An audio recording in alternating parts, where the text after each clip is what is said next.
problématique des tests consommateurs. C'est extrêmement lié au métier de la publicité et pourtant c'est évidemment ces tests-là quelque chose qu'il faut prendre avec beaucoup de mesures. La quête d'efficacité pousse le marketing et la publicité à avoir recours aux tests des consommateurs. L'ambiguïté dont je faisais mention un peu plus haut, donc le peu de poids que peut avoir le simple agrément dans le succès d'un produit ou d'une marque, nous amène à réfléchir à l'action du test conso. Moi, c'est un vrai combat pour moi aujourd'hui en Algérie. Il y a un moment où on n'a pas suffisamment d'études, où on a la nécessité d'avoir recours un peu à quelques tests pour ressentir ce que les consommateurs pensent. Il y a aussi, malheureusement, la gestion qu'on fait des résultats qu'on nous donne. Quand il n'y a pas de marketing suffisamment aguerri, c'est très compliqué de devoir dire à un moment à des clients, oui, on a entendu ça, mais c'est peut-être pas exactement ce qu'on va faire. Dans un exercice de test, même très scientifique, encadré par les meilleurs instituts, doté des meilleures méthodologies, il est arrivé de nombreuses fois que des tests apportent des réponses qui solutionnent exactement l'équivalent d'aucune problématique. Et je vous le promets, ça arrive beaucoup à l'étranger, ça nous arrive aussi régulièrement ici à Alger.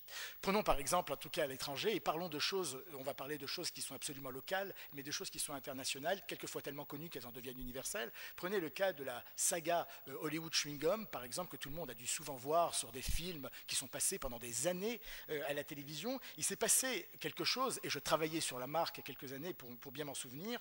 Ce claim fraîcheur de vivre était quelque chose qui était très connu, la saga était plébiscitée par les consommateurs, on nous certifiait qu'il fallait absolument rien bouger, que c'était parfait, et c'était les consommateurs qui parlaient. Les consommateurs étaient donc sensiblement attachés à cette forme de publicité qu'on faisait, à cette musicalité, à tous ces repères d'images auxquels on les avait habitués. Sauf que les ventes de Hollywood Chewing Gum s'écroulaient et que la communication tant appréciée était juste plus du tout efficace. Les consommateurs disaient détester Fridan, mais le problème c'est qu'ils l'achetaient. Donc c'est un vrai souci pour le publicitaire qui à un moment va avoir quand même pour mission juste et finalité extrême de raconter à son client qui va l'aider à faire vendre. Alors c'est exactement la même chose pour d'autres sagas que vous avez dû connaître, comme les Don Patillo de Panzani, que tout le monde reconnaît, même chez nous ici en Algérie, pour les avoir captés grâce à nos paraboles, sur le deuxième effet qui se coule, sur le Always Coca-Cola qui a tellement marché. Il y a un moment où la vérité n'est pas dans ce qui, à un moment, fait que les gens aiment ou détestent quelque chose. La vérité, c'est ce que, par exemple, si je veux lui voler son mot, Mercedes Serra, qui est un peu la prêtresse de la publicité moderne en Europe de l'Ouest et qui est la présidente d'EuroRSTG France, c'est ce qu'elle appelle, quand elle dit que les gens, en fait, leur vérité, c'est ce qui les arrange. Ce mot arrange, c'est assez juste, parce qu'en fait, on en a tous un petit peu rien à fiche de ce qu'on nous présente, on prend juste ce qui, à un moment, nous arrange un petit peu. Les gens font ce qui les arrange, il y a donc des éléments qui arrangent bien les gens, des choses qui les font bouger, et c'est en fait exactement ça qu'il faut essayer de trouver, et l'exercice, franchement, quand on y travaille, n'est pas simple. Il y a donc le bon discours à trouver, le bon message à diffuser. Si l'exercice est bien mené, il faut aussi en plus se souvenir que la publicité, quand elle est diffusée, a priori, n'intéresse exactement personne.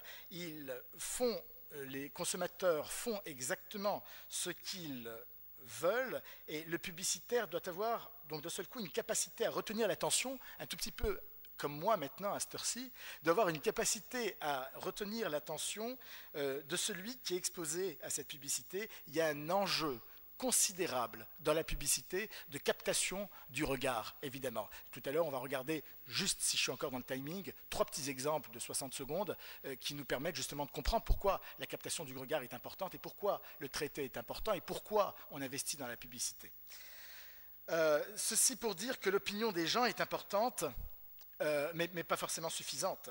Les indicateurs que donnent 3 minutes. Les indicateurs que donnent les tests, bien préparés et bien exécutés, sont importants, c'est certain, mais il faut savoir les analyser.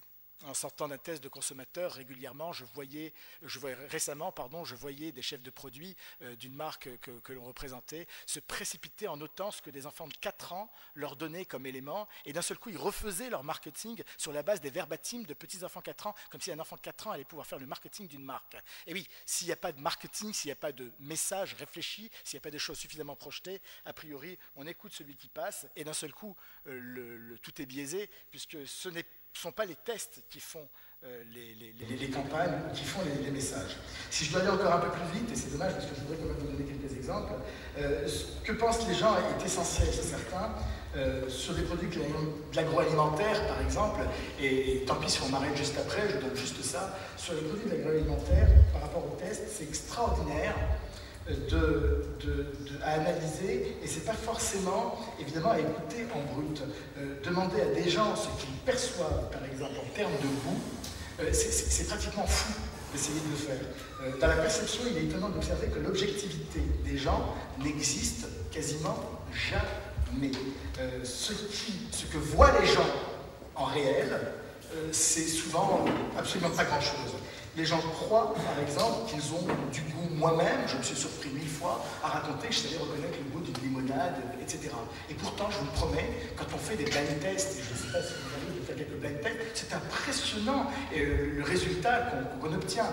Sur la cigarette, par exemple, quand des gens vous disent « Attends, le nom de la cigarette, même en rêve, tu me la changes, je la reconnais tout de suite, c'est pas la même », faites un blind test, emmenez quelqu'un dans un restaurant, demandez-lui de se fermer les yeux et faites-lui goûter des choses et vous allez voir le désordre que ça procure. C'est assez important. C'était pour dire essentiellement ce que j'aurais encore voulu vous ajouter, les limites des tests consommateurs. Il me reste 13 secondes, une minute parce que vous êtes gentil. J'aurais voulu lire plus pour aller plus vite.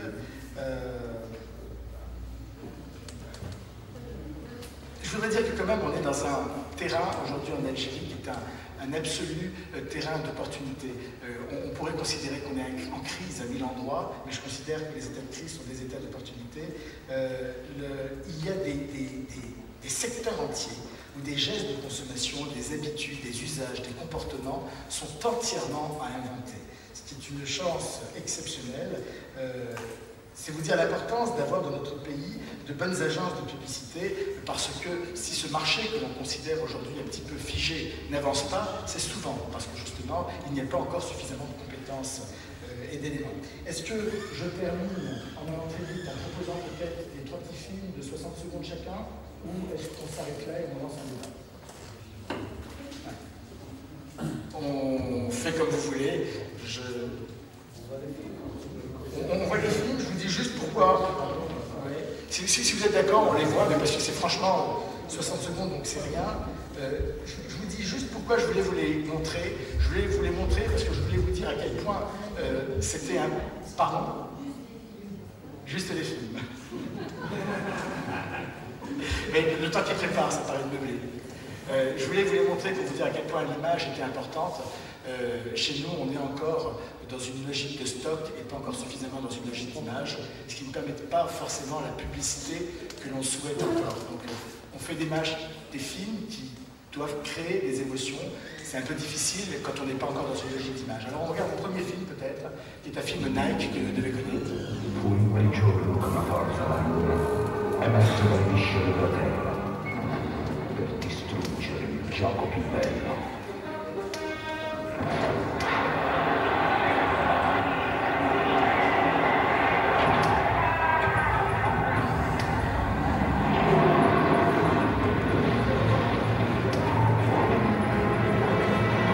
Maybe they're friendly.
En attendant que le deuxième film passe, je voulais dire que toute cette petite série racontait que la publicité fait du bien au moral, très souvent. Ça fait remonter le moral et c'est important.